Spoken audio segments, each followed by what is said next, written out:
us out on this one. A new study released this week links a parasite that comes from cat feces with the lack of fear and increased risk-taking behaviors commonly found among entrepreneurs. Infected people usually don't have any symptoms from a toxoplasma infection, other than feeling like they've got the flu, but stays in your body indefinitely and often in a surprising place. The most common place it likes to go is in your brain, said Johnson, an associate professor of management at the University of Colorado Boulder's Leeds School of Business. There's a lot of us walking around with this in our brain. An estimated 2 billion people around the world have been infected by the parasite, the study says. So what effect could a toxoplasma infection have on behavior? Well, in mice, the infection makes them less afraid of the smell of cat urine, and thus less afraid of cats. There's a similar risk-taking effect in humans. Johnson said infected people have been associated with road rage incidents, suicide and even schizophrenia. And people who died in a risky way were more likely to have had the toxoplasma infection, she said. Other researchers have found similar links. A 2007 study by Drive E. Frulatori, a research psychiatrist at the Stanley Medical Research Institute, found that people with schizophrenia were 2.7 times more likely to have antibodies against the parasite, which indicate that someone has been infected, than healthy people. And a 2015 study by Torrey and his colleagues found that adults who had schizophrenia were more likely to have grown up in homes that had cats.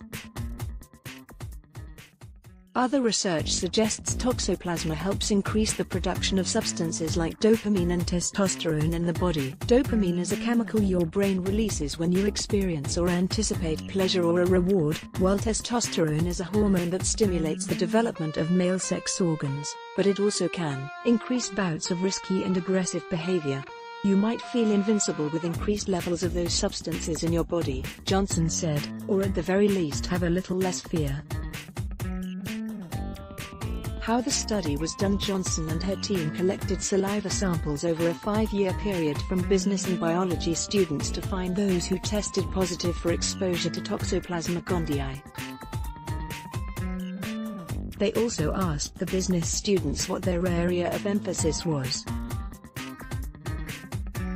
This research revealed that business majors were 1.4 times more likely to have the infection than non-business students, and of the business students who tested positive for Toxoplasma gondii, they were 1.7 times more likely to have a management or entrepreneurship emphasis than other business-related emphases.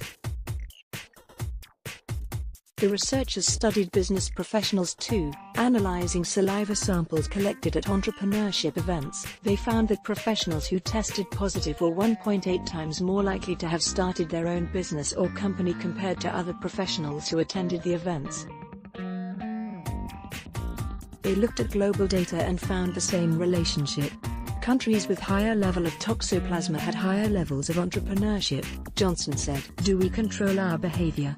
The research made Johnson wonder about just how much control we really have over our own behavior. It's just surprising. I like to think that the decisions that I make are all decisions that I have control over, but in reality it seems that our decisions can be influenced by just one parasite. There's got to be many, many more, she said. There's this entire community living within our bodies, a whole ecosystem that can be affecting you. I think that's exciting. Johnson said the team's research brings up other questions that she'd like to get answered with further study. Like what happens to the businesses that are created by people with toxoplasma? Do they last longer? Do they on average outperform other businesses? Would the business have been created at all if the person didn't have toxoplasma?